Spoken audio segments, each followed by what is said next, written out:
Governador, as Forças Armadas estão se inquietando.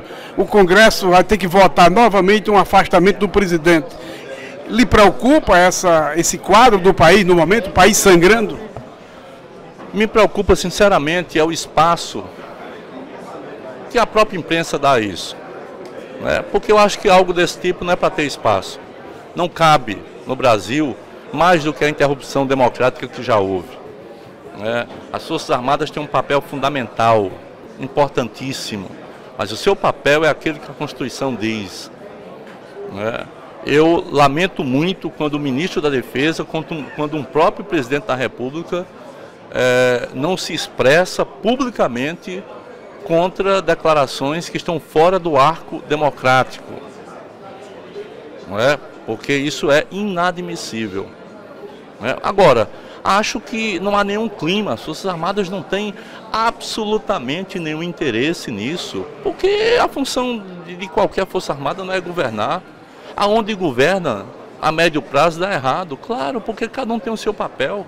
Era a mesma coisa de você colocar a política ou colocar a medicina para poder tomar conta de segurança nacional. Compreendeu? São coisas diferentes, sabe? Agora, o que eu acho que o Brasil precisa é reafirmar sua crença na democracia. E democracia significa que mesmo perdendo, quem perde deve considerar que é bom aquele caminho. Tem que apostar nisso. Você não pode mudar regras só para o seu mais restrito interesse. Que é isso que aconteceu no Brasil. O Congresso deve autorizar processar Temer essa segunda vez agora? O senhor orientaria os seus parlamentares, a sua base, a votar? Olha, eu não sou deputado. Todo mundo conhece a minha posição. A minha posição é pública, no Brasil afora. Tem uns que não gostam, outros que respeitam.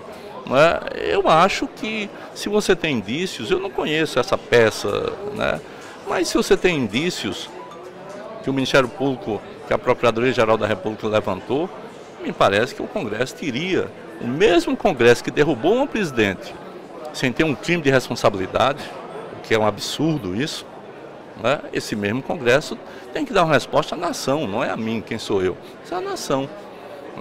E acho mas eu acho também que o Brasil precisa construir um gesto mínimo de generosidade para com seu povo e construir canais para frente.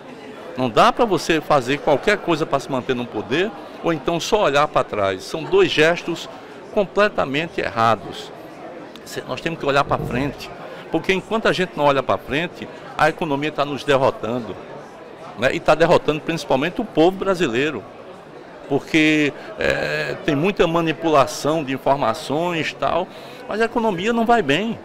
Evidentemente que não vai bem. As respostas são muito tímidas para quem caiu tanto.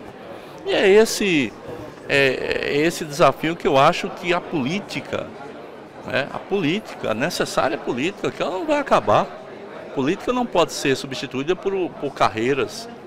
Política é da política. Alguém de uma carreira pode até vir para a política, é legítimo isso. Aliás, nós temos casos como esse, porém você não pode substituir um pelo outro. A política é a expressão da vontade do povo e precisa ser cuidada dessa forma. E ela é necessária. Se você tem gente ruim na política, como tem em todos os setores, que se afaste essas pessoas, principalmente através do voto. Se o voto é consciente, se a consciência é crítica, você consegue melhorar o ambiente da política. Agora, é a política que manda esses estudantes para a Espanha, para o Canadá. Isso não é um milagre, isso é a política, isso é uma condução política. É a política que constrói 14 hospitais no estado, reformado ou então construído. É a política que faz quase 2.500 quilômetros de estrada. Não é uma pessoa que faz isso, é a política.